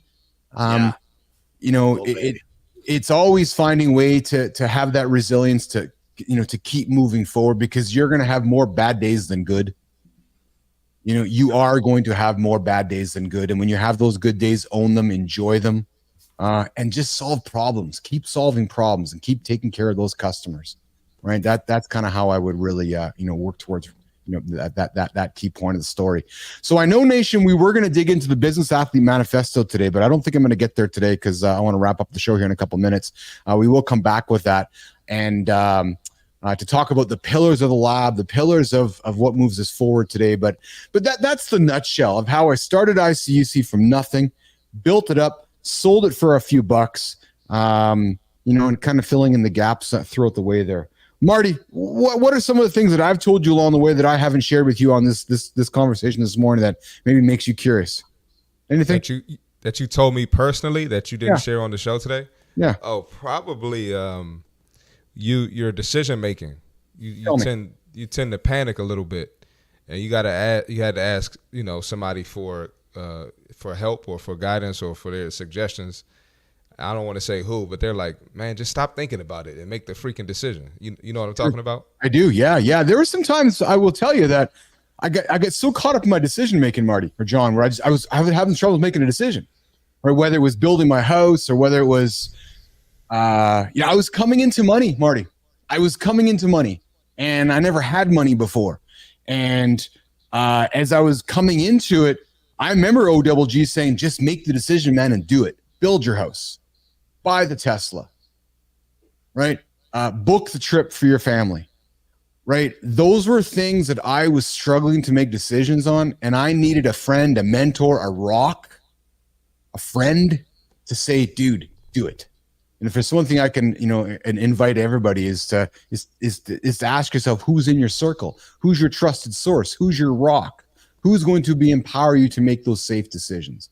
And Marty, I would tell you that, John, you talked about before having mentors, right? OGG has been a rock for me my whole life, right? That person that I can rely on, that person that I can look to. And I think any entrepreneur, we need to have that rock, that mentor, right? That OGG has been there for me through starting the business, through my divorce, through every journey in my life. And I think that, those unsung heroes, we don't talk about them enough. Right, the people that are around you, John. I know you talk about, you've talked to me probably with your wife, right, who's been there to help you through your journeys and help you through all those different things in your life. And there are certain people that are just that I don't know if we give them the credit that they deserve, but are those that really help us get to the level we want to get to. Yeah, for sure. So there's my story. I don't know if I did the best job telling it. I'm going to admit I had technical difficulties and I was having some echo issues with you guys. So I don't know, maybe I was having some troubles just kind of delineating my story to you guys. But listen, if you guys all want to hear more about my journey from zero to something and trying to do it again, I invite you to come knock on my door here in the lab, have a coffee with me. Keith is going to start telling more of his story too. Me and Keith talked about it. Yeah, Marty wants the nice Canadian to share more. Marty wants the nice Canadian to share more of his story and be a little more American and get you all just signing up for what we're doing here in the lab here. So, Ange, I appreciate your comments. I went to high school with Ange, John, and Marty, and she says, "Great interview. Thanks for sharing. You're authentic then and now. It's the only way I know how to be." Right. And I it's funny because I had a comment here on Threads this morning and somebody said, "Hey, I had a tough day last week." I said, "Yeah, so did I." And I broke down in tears. Like, what, you cried? Yeah, I did. I'm going to share it, man. I had it because I needed to get the emotion out. And brother, nothing wrong with crying. Nothing wrong with crying. I mean, Jesus. Thanks, I mean, Johnny. It's the idea that you can look at it from sometimes I cry because I'm happy. Sometimes I'm frustrated. Sometimes I cry because I got this overwhelming emotional, call it, I don't want to say storm like it's a bad thing. Sometimes emotions just come, they just want to get out. And sometimes a good cry will just refocus you, I love that you shared that, John Anderson. I really do. Because you talk about a book being judged by its cover. For you to come out and be vulnerable to state that is magic, man. Because I too, man, you have 3 daughters. I have 2 daughters, man. My daughters make me cry all the time. But I only bring it up, John and Marty, because I think often as men, and we know our audience, a lot of our audience is men, guys, we are reluctant to share that emotion, right, John? Or we're reluctant to know where to put that emotion. And last week, oh, brother, so true. Last week, I just needed to let the emotion out. I sat in my summer sunroom there, my summer office, Marty, and I just let it out. I just cried.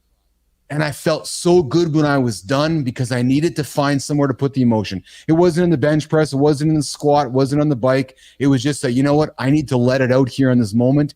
And I'm okay admitting it and I'm okay stating it. And Anderson, I'm glad you said it as well, my friend, because if we can encourage our audience, guys like Marty, I don't know if you have the courage or the comfort to to say that you have or do cry. But my purpose and my goal here, I know what John is to give the other males listening to us that permission to go, you know what, I'm having a shitty day right now, I'm going to cry. Do it. Yeah, I let one out every now and then. There we go. There we go. You know, and on that level, you know, the idea that, oh, you know, you cried, you're weak. No. It's easy to run and hide. It's difficult to lay your shit out for everyone to see. So you want to call me a little bitch because I cry? I'll own that. You know, if that's what you want to call it, doesn't change my method. Doesn't change what I do. Doesn't change how I go about it. And if it makes you feel better to call me a little XYZ because I cried, all good. But the bottom line is it's easy to hide from it. It's easy to run from it. It's easy to go do it where no one can see it. It's difficult to hang the shit out where, you know, it is actually allows people to see that it's real. You're human. And sometimes when people see that you shed emotion, it'll help them realize it's not such a bad thing. It's been stigmatized improperly. Too much. I can agree with that. Too much. So as all three men just break out into tears here on the show. But John, I'm glad you raised it though, right? Because emotion is a topic often discussed with men, but on the negative side, right, John? Right, Marty? Yeah. It's often talked about the aggressive side of emotion. Oh, I got into a fight, or I wouldn't hit something, or I put my finger or my fist through the wall. Nah, just slow down. Let the tears come, let the emotion come somewhere else, right? And not be afraid of it, right? Yep. So if we can give you a safe space on this show to have that part of your conversation, then I think we are winning, gentlemen. And you know what I say to people that ask about God, that seems difficult? I say, you know what? Start with a happy cry. You know, we all watch a movie, we all listen. I'll hear a song, I'll get the chin going. I'm like, oh shit, here it comes, you know. Oh yeah.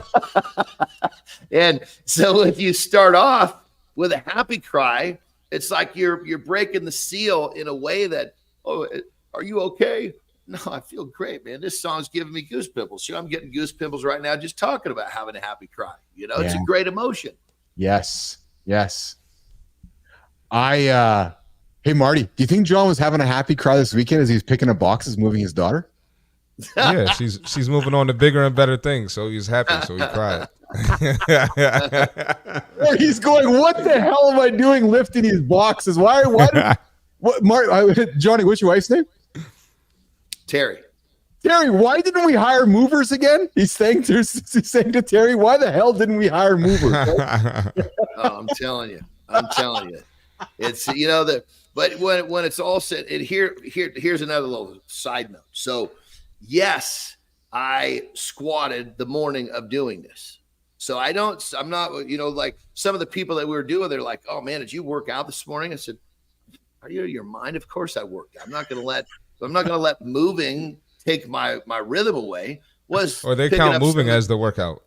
Yeah. Well, but I mean, granted, I mean, that's you could, it's definitely, so that would, Marty, what I would say is that's the easy decision, not the right decision. I'm with you. I agree. Yeah. And so that being said, you know, don't let these little zigzags in life take you off your deal. Would it have been a little easier if I didn't squat? Yes. Was it a game changer because I squatted? No. Was it a little bit more of a challenge? Yes, but goodness, that's what life's all about. There you go. Gentlemen, we have been at this for looks like 90 some odd minutes here this morning. Marty, we have not done the fit tip here this morning. Are you ready to rock and roll with it, or should we pass it till tomorrow? You want to rock and roll the fit tip today? Yeah, I'll make it quick. Let's do it. Let's hop into the C Marty Fit Tip. We're going to wrap it up the show here today, and then we're going to come back, continue our discussion tomorrow and Wednesday. We're going to get into the Business Athlete Manifesto. And what is that? It is a set of principles that I wrote down a number of years back as I was exiting ICUC, and it was these pillars that I have put together, which I believe make up the business athlete. It's what gets me out of bed every single day. It's these pillars that help us, you know, move forward. So we're going to get into that later this week. But before we do that, let's jump into the C Marty Fit Tip. Let's do it. All right, let's get into the fit tip for today. Flexibility isn't just about being able to touch your toes or do an impressive split. It's a cornerstone for your overall fitness. When you're flexible, your body moves more efficiently, you reduce the risk of injury, and you recover faster. But benefits of flexibility extend far beyond the gym. Just like your body needs to be flexible to perform optimally, your mindset and approach to life and business need flexibility too. A flexible mind doesn't get overwhelmed by change, immediately looks for alternatives, is more resilient when plans fail. So remember, the gym isn't just about physical space when you visit to strengthen your body. It's how you train your mind too. And flexibility is a big part of that. That's the fitness tip for today. Marty Fit, Christopher Martin. The See Marty Fit tip every single day here in the lab. Coming up later this week, the John Anderson lifestyle tip. Going to drop it with you guys later this week. But hey, guys, we need part 2, Keith. We need part 2 because I got more questions. Yeah, so let's do that. Let's do so. Okay, I'm gonna confess something here. So I'm a little pissed off right now. Ooh, it's okay, man. Because of the technical difficulties. Yes, I know, Marty. You can tell. I know. I'm a little. And you know, Marty. You know where I'm gonna go with this, right? You know, when you've played a basketball game, or John, you've gone in for a lift, and you're going in expecting to have this awesome lift, or you're going in to have an awesome basketball game, and the game's over, and you're like, ah. That's how I'm feeling right now. So, Nation, I'm pissed off, and I'm sorry that I wasn't able to deliver to you guys the quality of experience that I wanted to deliver to you guys. Because as Marty was talking, I said to myself, do I go and just express myself to John and Marty when the show's over, or do I just say this right now? And I'm saying it right now. I'm pissed off because my tech didn't work like I wanted it to work. I was not able to get my story out like I wanted to get my story out. So I'm hopefully you guys will, enlighten me to do this again later this week and share more. And Marty asked more questions, and John, but I did not like my game today. John, so you go to the gym, you're like, I don't like my lift today, Johnny. But the good news and all of he just expressed. He's going to take this. He's going to turn it around. He's going to use that frustration, that being pissed off, to do something bigger and better with it. So for those you guys listening, just remember, sometimes a misfire is exactly what you need to do what you're doing bigger, better, faster, stronger, whatever it is. So you hear him say he's pissed, but all that's doing is driving him to do better next time. Don't misunderstand those words. Yep. That's well said, Anderson. That's really well said, my friend. And I guess if anything, right, I've always said to you and Marty, we're building a plane while we fly. And there's entrepreneurs right now. There's people going into a meeting or leaving a meeting, or I wasn't the best one. Well, hey, it happens here as well. And I didn't think this was the best show. And it's funny, Marty, because I talked to Carter last week, and it's like, yeah, it's like playing a hockey shift, right? You think you did okay, but yet your dad's going, you played really well. No, I didn't play very well. Right. So there's people right now going, yeah, the show wasn't that bad. No, I didn't think it was very good at all. Actually, I thought I did a shitty job. So I apologize for that. But as John said, I'm going to go and regroup. We're gonna rewire the cans here in the house there, John, so that maybe the tech works better tomorrow. And we're going to continue the dialogue. So Johnny and Marty, I appreciate both you guys' support. Absolutely. We will rock and roll throughout the day. We're going to be back here tomorrow. Nation, we have a guest showing up on Friday. Marty, we got somebody down from your neighborhood, my friend. Looking forward to it. Met a lady on Threads there. She's a personal trainer. She's going to join us, and we're lining up some guests for the rest of the week as well. So we're going to continue my story throughout the week. That's what we'll do. We'll get into more conversation about how I sold ICUC. We're going to get into conversations about the Business Athlete Manifesto. I want to hear about John Anderson's story about how he started his gym and sold it. John, I haven't heard that story. I want to hear about yours. I want to hear it too. I want to hear your, because you were a young 20-some-odd punk who started a company and sold it. So there's some value in that. Yeah. So 100%. we want to get. I was one of those guys that when I went to college, I had no intention of graduating college to go get a job. So I knew that I was coming out of college and I was going to do it my way right from the start. Yeah. I love it. All right, Nation, we're going to get out of here. We've kept you guys for a couple hours. It was an entertaining, informative show back and forth, but we're going to do better tomorrow. We're going to do better, 1% better every single day. So every day. We're going to get out of here. Have a good one, guys. Johnny, Marty, I'll talk to you guys throughout the day. And Thanks for tuning in, everybody. Alfredo Soup, Ange, Quick Drop, Enzo, Shello, Deanna, Dustin, Adam, and those that are still sticking around now. Adam, I appreciate you guys joining us. 8 o'clock Eastern time, Monday to Friday, the only morning show to help you guys get your ass out of bed and get you moving to your next goal in life. We'll see you guys tomorrow. Yep. Where's that sound effect? There it is. See you guys later.